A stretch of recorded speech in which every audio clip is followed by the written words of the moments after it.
dapat alam natin, hindi natin pinayagan kasi alam nating the GAA, being a general law, cannot amend a special law which is the sin tax law. Paano nakalusot ito sa House?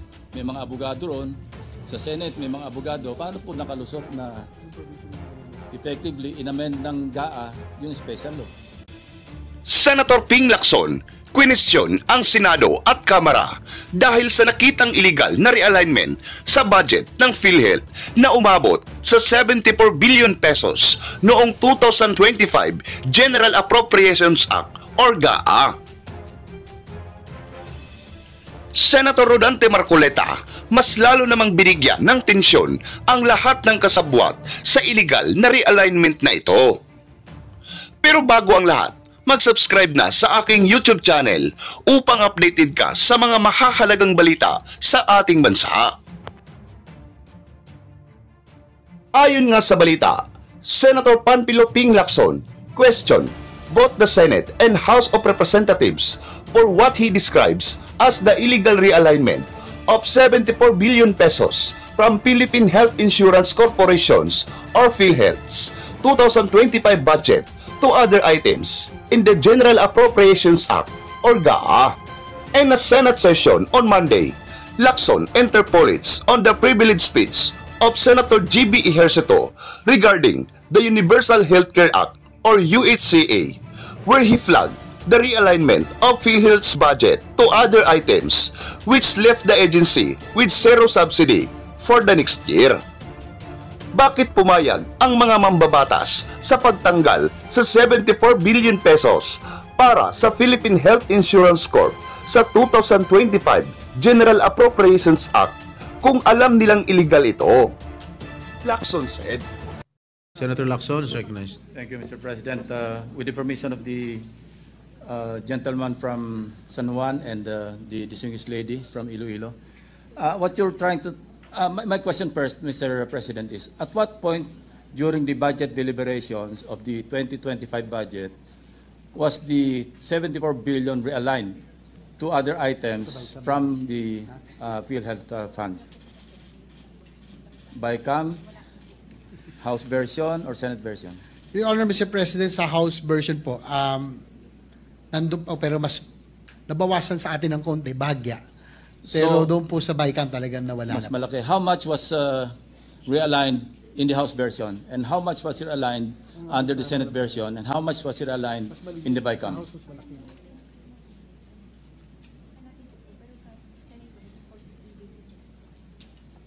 From what I remember, Your Honor, Mr. President, doon sa Senate version, nasa 43 billion pa, no? Ang na-realign? Ang natira. Ang natira? Apo. Out of the 74 billion? Yes, Your Honor, Mr. President. Tapos nung BICAM, doon nga lang po na nawala na talaga. Okay. So, yung GAA is a general law. Correct? That is correct. And sin tax law is a special law. That is correct. And any lawyer will tell you, or any member of Congress will tell you that a general law cannot amend a special law. That is correct, Your Honor, Mr. In President. other words, what the Senate did and what the House did was illegal. Your Honor, Mr. President, that's already nasa subject na ho yun siguro Alam sa ko po, Supreme Court. tinatanong ko lang. Alam ko nasa Supreme Court. And we're just discussing, dapat alam natin, hindi natin pinayagan kasi alam nating the GAA, being a general law, cannot amend a special law which is the sin tax law. That is correct, Your Honor, Mr. Kasi President. naka-earmark yan under the sin tax law. Tama po. Yung So bakit nakalusot po sa Senate? Yung syntax law at yung sa PCSO, sa PAGCOR, lahat po yun ay naka-earmark dapat talaga. Yun nga ang tanong ko po. Paano nakalusot ito sa House? May mga abogado ron. Sa Senate may mga abogado. Paano po nakalusot na effectively inamend ng GAA yung special law? Yun nga po, Mr. President. You may not answer, Mr. President. Thank you very much. Sige. Thank you, Senator Lacson. Salamat, Mr. President. I hope the good senator from San Juan is still available for a few questions. Anytime, from coming for you, Senator Marcoleta. Salamat po, Mr. President. Wala naman pong debate na kailangan talagang hanggat maaari ay sapat ang pondo ng PhilHealth para mapaglingkuran ang ating mga kababayan, lalong-lalo na po yung nasa panig ng kahirapan. Ngunit dahil po sa experience natin sa PhilHealth, sa kanilang pamamaraan kung paano itaguyod ang kanilang mandato, ay hindi naman sila makapagbibigay sa atin talaga ng magandang record. Unang-una na po ay, halimbawa po yung konsulta package, Mr. President. Magkano po ba yung konsulta package ngayon, Mr. President?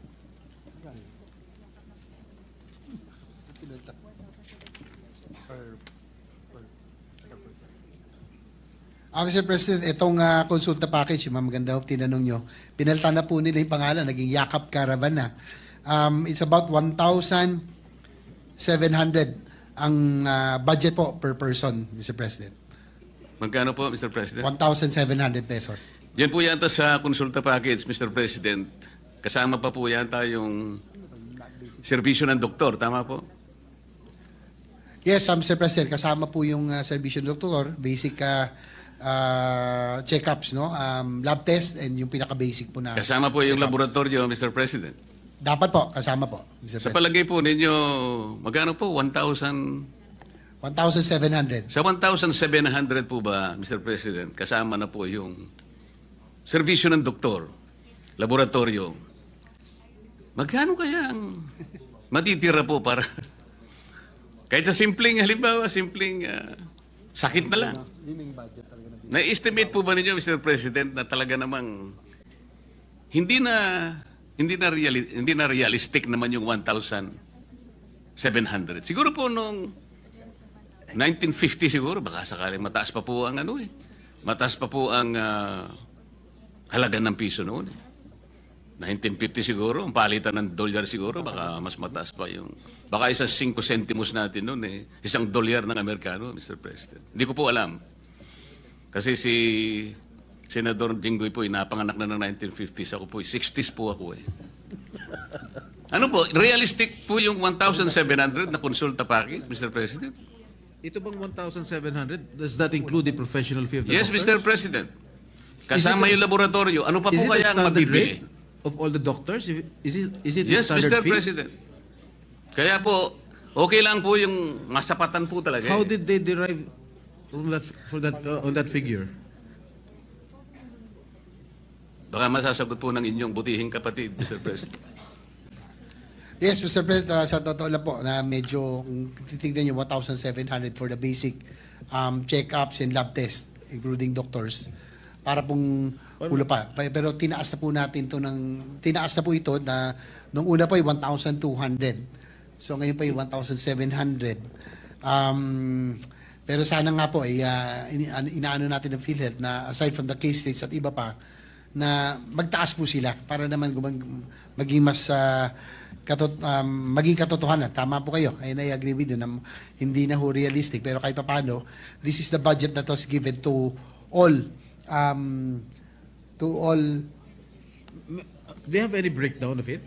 Kasi ang laboratory test, pagka CBC, complete blood count, lagpas 1,000 na po yan. Kung kumpleto talaga yung gusto nyo malaman sa inyong sa resulta sa blood test.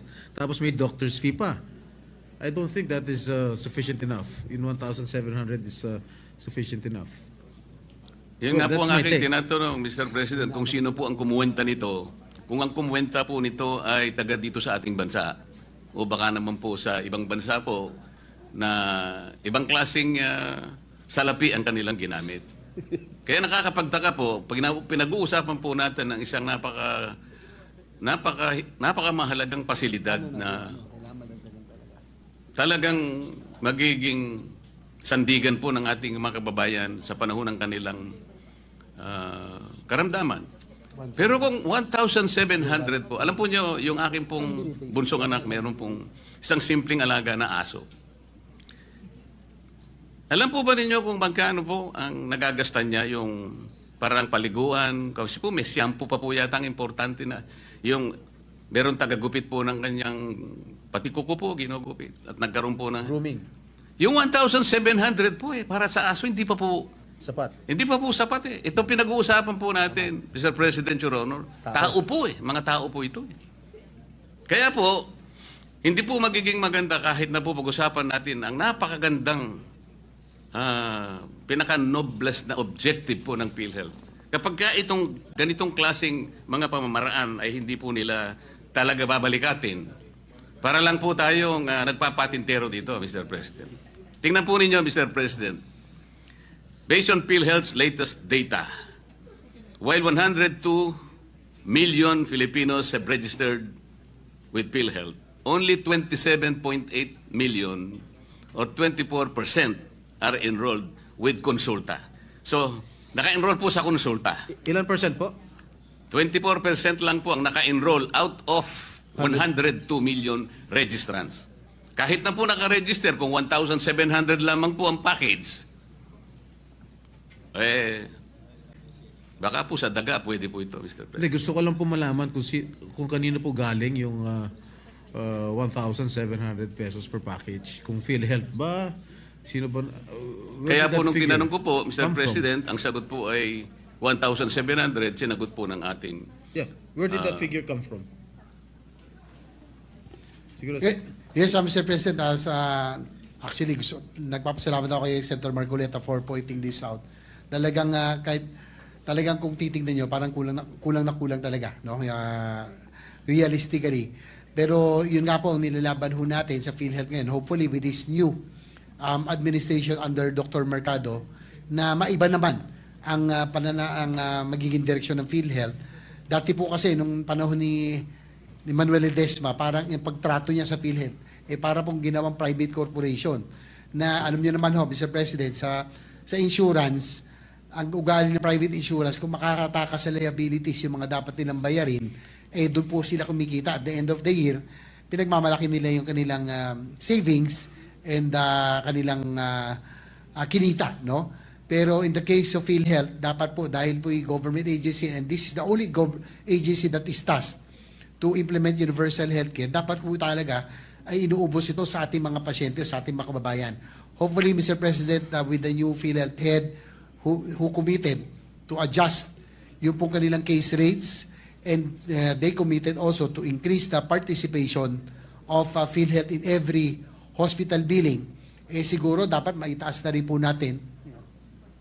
And sana po, maitaas na rin po natin ito pong iba pang mga bagay tulad ng pong itong sa konsulta package, no, na yung 1,700. If we can only increase all of this, hopefully ano na nila, maiayos na po nila. Sabay nung nga cases ay mas malaking bagay po, Mr. President. Kailan po umupo yung bagong head, Mr. President, ng PhilHealth na sinasabi po ninyo? Kung hindi ako nagkakamali, Mr. President, parang 3 buwan pa lamang po siyang nakakaupo, no? Or bandang June, no? Hindi po, palagay ko isang taon na po siya nakakaupo mula nang palitan niya si Ledesma. For the record po. Siguro siguro March or April ho, Mr. President. Kasi nung kamakailan nandito pa si Ginong Ledesma ng huling budget hearing na naging mainit pa nga yung ating deliberation on the floor, no? Nung nandito siya sa akin pagkakalam. Sa bandang Marso yata or February or March nung nakaupo si Dr. Mercado, Mr. Yeah, President. again, with the permission of Senator Marcoleta, where did those figures come from, itong 1,700? Did it come from PhilHealth? Ito sa consulta package? Yes, Sir Honor, Mr. President, that It came from PhilHealth. All right. So makatid, mahigit na po siyang kalahating taon na siya ang head po ng PhilHealth, Mr. President. Tama po, Mr. President, halos kalahating taon na pala. Kasi po, sa tala po, ito po, babasahin ko. First patient encounter, health advocates estimate that only 1% of the total population actually availed of consulta benefits. 1% pa lamang po, Mr. President, ang nakabenepisyo na po sa, ewan ko po kung paano na benefit sa 1,700. Pero 1% lang po, Mr. President. So kung 1%, ilan po yung pasyente na yun? O isa 115 million po tayo. 100,000 lang po siguro ang na-benefit. O baka hindi, mahina po tayo No, out sa of the kwenta. 100 million, you mentioned earlier, 24% lang yung nag-avail ng consulta package. 100,000. Ganun po. Ganun po ang kaawa-awang kalagayan ng PhilHealth. Tayo pong lahat gustong sumuporta eh. Kung kinakailangan pong lahat na po ng kayamanan ng Pilipinas, ibigay na po natin sa PhilHealth. Ngunit kailangan po namang ito ay talagang ayusin. Para sa ganun, yung perang ibibigay, pagtitiwala sa kanila, mapakinabangan po ng nangangailangan. Yun lang naman po yung pakiusap. Sige, Halimbawa, isa Mr. pa po, Mr. President, katakot-takot na corruption po sa PhilHealth.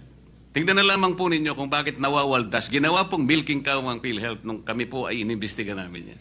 Lahat po, hindi ko naman po nilalahat ang mga healthcare institutions. Ngunit sa dami po ng bilang na talagang dinisiplinahan ng PhilHealth, halos lahat po. Kunwari po, na-admit ang isang pasyente. 2 days lang pong nag-admit. Gagawin pong 7 days o kaya 10 days. Para sa ganun po ay singilin sa PhilHealth at paghahati-hatian po yung kanilang nakulimbat. Minsan naman po ang sakit ay hindi naman malala. Sipon. Gagawin pong pulmonya. Isip-isipin po ninyo yung gagawin nila. Ito pa po yung panghuli. Para naman po natapos na po ako. Magkano po ba yung anong tawag doon? Thermodialysis, Mr. President Juro. Magkano po ba yung nagagastos natin sa isang sesyon ng Magkano per 3,000? hemodialysis? Magkano? 3,000. Mga 3,000.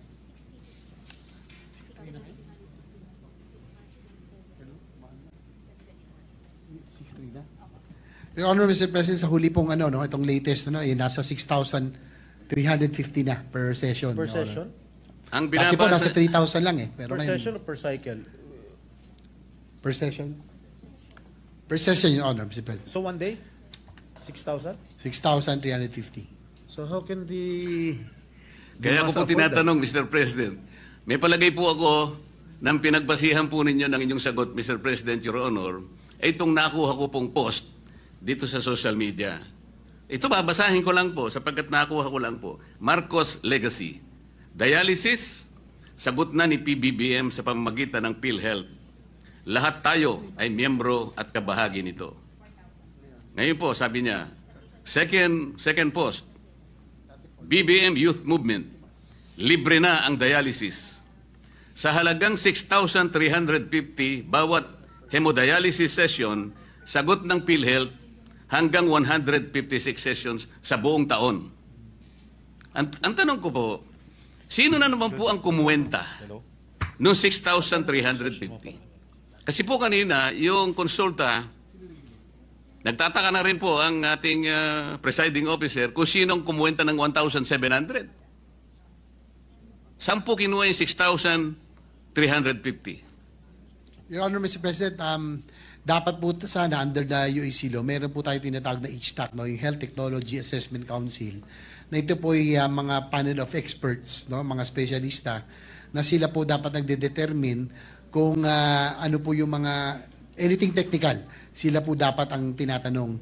So siguro yan ang dapat natin malaman din kung sakaling magkaroon ng budget hearings o anumang hearings na nandito po ang PhilHealth, kung paano po nila nakuha yung pong amount na 6,350 per session. Dahil ang pagkakaalam ko kamakailan, dati ay nasa 4,000 pesos lamang per session. So, nagulat din ako na medyo tumaas na ng 6,350 from about 4,000 pesos. Your Honor. Mr. if I may- President, if kasi I may, po- dun sa 6,000 pesos, is that a government-owned hospital or private? 6,000? Any pa, Mr. President, it's a government hospital or any private hospital as long as it's PhilHealth accredited, Your Honor.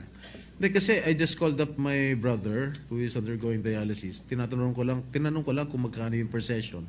Ang sinabi niya, 10,000. Well, it's in a private hospital. Ako naman po, Mr. President, nagtanong-tanong po ako, ang nakukuha ko 500 to 600 pesos. Kasi per session. per session po. Kasi kung 156 sessions per year, yung 6,350, halos 1,000,000 po yun sa isang taon. Ang budget po ng PhilHealth sa dialysis is 20 billion.